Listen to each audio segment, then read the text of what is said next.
Одна моя знакомая утверждает, что не существует мужского и женского кино, и хороший фильм может понравиться любому человеку вне зависимости от его пола.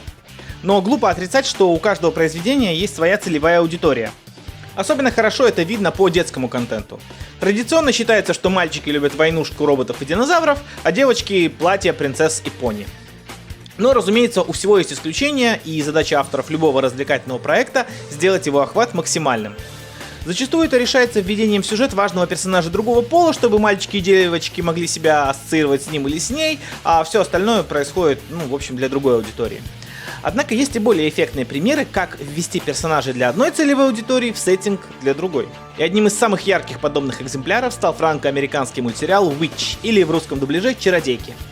Мультсериал этот выходил с 2004 по 2006 год на ныне почившем телеканале Jetix. Press F to pay respect. И он стал адаптацией одноименной серии итальянских комиксов. По сюжету наш мир соседствует с мрачным королевством Меридиан, где правит жестокий владыка Фобос. Между мирами находится некая завеса, в которой периодически открываются магические порталы. Через них на Землю может попасть разная нечисть, и для того, чтобы этого не происходило, существует 5 стражниц завесы. Они обладают 5 сверхспособностями: силами воздуха, воды, земли и огня, а также силой квинтэссенции, объединяющей все 4 стихии. Продюсером сериала выступил довольно известный в Штатах Грег Уайсман. Он причастен к созданию таких телешоу, как «Чокнутый», «Гаргульи», «Грандиозный Человек-паук» 2008 года и многих других. Жил на белом свете, в нарисованной стране, зверь-чародей, полный идей, не читать тебе и мне.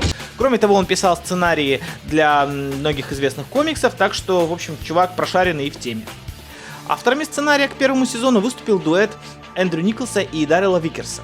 Они практически всю жизнь работают вместе и в основном известны по комедийным телешоу. Тем удивительнее было их утверждение в команду создателей мультсериала, где комедия не выходит на первый план, но это мы позднее еще разберем. Вообще сценарии писали и другие сценаристы, но Николс и Викерс контролировали весь процесс и давали строгие инструкции, как следовать задуманному им сюжету. История стартует с того, что 15-летний лидер повстанцев Меридиана Калеб пытается пробраться в замок Фобоса со своими шпионскими целями. Вторжение идет не по плану, и за Калебом начинается погоня. В это же время на Земле ничего не подозревающая девочка Хайлин открывает в себе необычные силы. Странности происходят и с ее подругами Ирмой, Тарани и Корнелией, а также с новенькой ученицей Уилл. Их имена, кстати, и собрали аббревиатуру Witch из названия. Подружки собираются у бабушки Хайлин, и та рассказывает им, что в молодости сама была стражницей завесы, и теперь пришел их черед взять на себя эту миссию. Вроде бы история незатейливая. Обычные подростки обретают суперсилу, в девичьем сеттинге, но что в ней может заинтересовать кого-то, кроме девочек 8-13 лет? Сюжет, мои дорогие друзья. Я утверждал и утверждаю, мультсериалы со сквозным сюжетом всегда будут выигрывать у проектов с одной историей на эпизод. История чародеек была прописана на весь сезон, события предыдущих эпизодов могли дать о себе знать позднее, некоторые ветки были растянуты вообще на весь сезон. И главной сюжетной линией стало внезапное появление на Земле родной сестры Фобоса, которая совершенно не подозревала о своей биографии. Причем создатели ввели ее в сюжет в одном из первых эпизодов как незначительного второстепенного персонажа, и совершенно неожиданный поворот с ее личностью действительно стал сюрпризом. Важно, что в этом сюжете у персонажей была конечная цель. Задачей Фобоса было найти свою сестру, задурить ей голову и отобрать ее магическую энергию. Задача стражниц и перемкнувшего к ним Калеба — свергнуть Фобоса. А не как бывает в некоторых проектах, что нам нужно победить мировое зло, но как это сделать, фиг его знает, поэтому будем растягивать эти истории на много-много эпизодов, пока шоу не закроют. Вторым важным компонентом для успеха мультсериала стала готичная атмосфера Меридиана. Здесь народ живет в средневековых домах и замках, все еще сражается на мечах и копьях, над миром висит серый полумрак, а замок главного героя обвивают жутковатые шипастые растения. Разумеется, разница нашего современного мира и их средневекового фэнтези накладывает определенные условности. Так бабушка Хайлин, например, могла бы воспользоваться второй поправкой и обеспечить повстанцев огнестрелом. Surprise, motherfucker! Давайте оставим это за скобками, это, обычная условность магических миров в современности. Вспомните того же Гарри Поттера, где обычный кольт мог бы оказаться гораздо эффективнее всяких там авада-кедавров. Интересно, что на успех телешоу у столь широкой аудитории повлияло руководство студии Disney. Вообще обычно принято считать, что продюсеры и боссы судей — это такие плохие дядьки в пиджаках, которые ставят палки в колеса талантливым авторам и не дают им заниматься настоящим творчеством. Но именно своеобразные палки в колеса и помогли телесериалу оказаться таким, каким он оказался. Дело в том, что изначально планировалось сделать телешоу в первую очередь комедийным. Вспомните, что в сценаристы был нанят именно комедийный дуэт Николса и Викерса. Но здесь в дело вмешался тогдашний руководитель студии Disney Майкл Айзнер. По его решению телеканалы меняли бизнес-стратегию и ориентировались на более широкую аудиторию. и в результате в шоу добавили экшена и мрачного сюжета для привлечения мальчиков.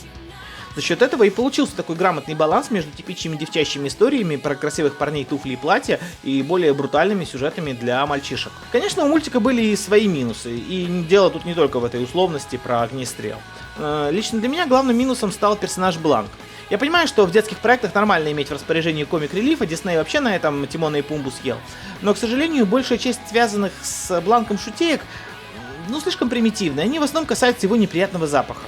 Да, местами есть неплохие шутки про его неприспособленность к земным реалиям. Вообще, адаптация в новом мире, это, лично для меня, это всегда заходит на ура. Но, к сожалению, авторы слишком часто скатывались к банальному приему, что фу, Бланк воняет и фу, Бланк жрет всякую дрянь.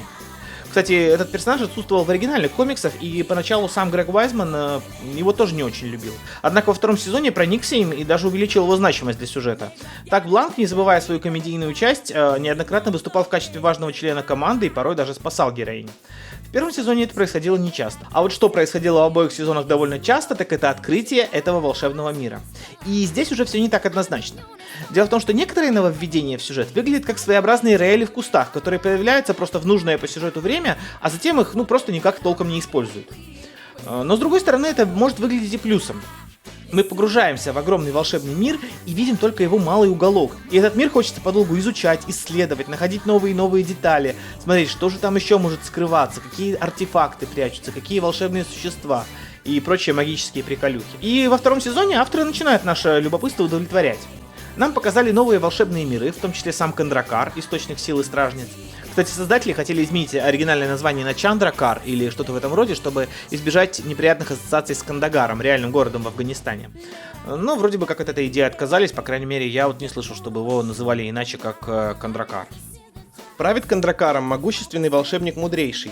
И забавно, что сцену знакомства с ним практически один в один скопировали более 10 лет спустя авторы Доктора Стрэнджа. Наш предводитель и воплощение мудрости. Мудрейший, для нас большая честь. Драгоценный мудрейший. Это Тибор, мудрейший помоложе. Спасибо, о древний учитель, что пригласили. Добро пожаловать. Наш учитель. Во втором сезоне шоураннером стал сам Грег Уайзман, который до этого выступал как продюсер, а сериал покинули Николс и Викерс. По их воспоминаниям, боссы Диснея захотели сделать уклон в более мрачную атмосферу. Хотя, если честно, я этого не увидел. По-моему, количество юмора во втором сезоне сохранилось, а вот сюжетные ставки существенно, конечно, повысились. Так появилась новая злодейка Нериса, которая хотела править не одним только Меридианом, а вообще всеми мирами, в том числе и Землей. Кроме того, ближе к концу сезона возвращается еще и Фобос, который пару эпизодов выступает даже как антигерой, помогая главным героиням. Задачей создателей было привести во втором сезоне шоу ближе к каноничным комиксам. Так у Стражниц появляются новые силы, которые в оригинале были у них почти с самого начала. Оживление электроприборов, у другой телепатия, у третьей невидимость и так далее. Изначально авторы не стали включать их в сюжет, чтобы у зрителей не возникало вопросов, почему Стражницы не пользуются своими дополнительными способностями, когда это было бы полезным. Кстати, обретение ими новых сил даже попытались сюжетно обыграть. Респект. И вот по мне, второй сезон из-за этого страдает от такой нестройности. Если в первом вся сюжетная линия тянется от первого эпизода до последнего и логично заканчивается, то во втором сериал начинает как будто скакать из стороны в сторону, добавляя все больше сюжетных веток, и даже заканчивается как-то, по-моему, чересчур сумбурно. Как будто создателям не хватило еще одной серии, еще одного эпизода, чтобы историю красиво закончить. Кстати, во втором сезоне авторы интересно обыграли список эпизодов. Их было 26, и все они назывались по буквам английского алфавита. Anonymous, Betrayal, Changes и так далее. К сожалению, в русском дубляже это никак было не сохранить, поэтому только для тех, кто знает английский. Сериал получил очень теплый прием и у зрителей, и у критиков. По крайней мере, судя по отзывам, некоторые критики называли это буквально глотком свежего воздуха. Однако инвесторы и продюсеры не были заинтересованы в продолжении шоу, и несмотря на несколько сюжетных зацепок, все-таки мультсериал был отменен после 2 сезонов. Вскоре закрылся и телеканал Jetix, на котором выходили чародейки. По словам авторов мультсериала, если бы им удалось снять 3-й сезон, он был бы основан на сюжетной арке «Кризис двух миров». О силах Стражниц узнали бы их родители, а также некоторые знакомые, включая хулигана Урию и его приспешников. Они бы помогали девочкам в борьбе с новым злодеем. Кроме того, ожидалось возвращение лорда Седрика и Нерисы, а также планировалось создать единую вселенную с такими проектами, как «Гаргульи», «Атлантида. Затерянный мир» и «Спаун». Честно говоря, я понятия не имею, как бы они объединили сеттинг Спауна и Чародеек. Если еще говорить о минусах мультсериала, то, лично для меня одним из них стала вот эта анимешная стилистика. Не могу я воспринимать такой жанр анимации с глазами, на пол лица и эпилептичными фонами. И постоянно вот этими повторяющимися кадрами их превращения в чародеек. По крайней мере, анимешная стилистика все-таки смешалась в чародейках с европейской культурой, и поэтому через пару серий к ней можно привыкнуть, и она уже не так сильно бросается в глаза. А вот что в мультсериале впечатляет, так это музыка. Он не особо блещет разнообразием музыкальных тем, но те, что есть, конечно, очень цепляют. Композиторами мультсериала выступили Ален Гарсия и Ноэм Каниэл.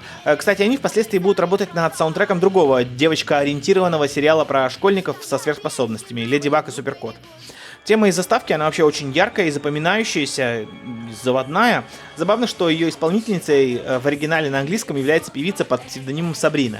Нет, это не Сабрина Солерна из дискотеки 80-х.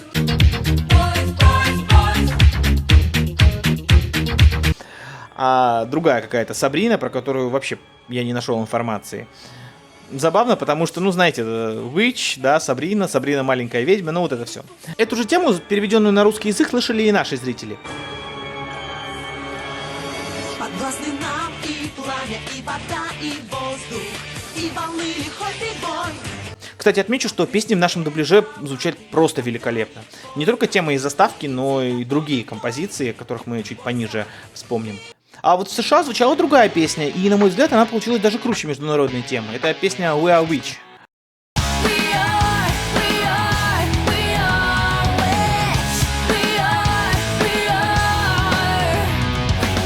Также отличалась песня в Италии, на родине оригинальных комиксов, но она, на мой взгляд, получилась самой слабой из всех заставочных.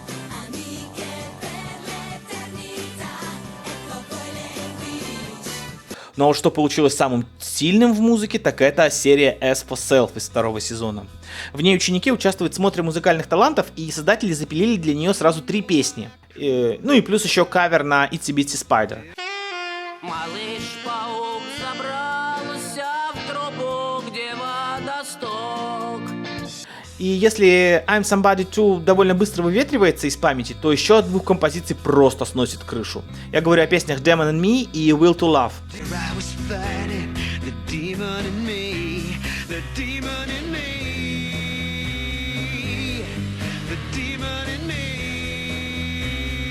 Кстати, в оригинале второе название — это игра слов, потому что посвящается героине по имени Will. И надо сказать, русский голос Мэтта, Михаил Тихонов, на мой взгляд, исполнил песню просто на порядок круче оригинала. Она появилась, рыжий ангел установил новую в сердце власть любви. Не случайно у нее в русскоязычном сообществе так много каверов. Людей так много, мир большой.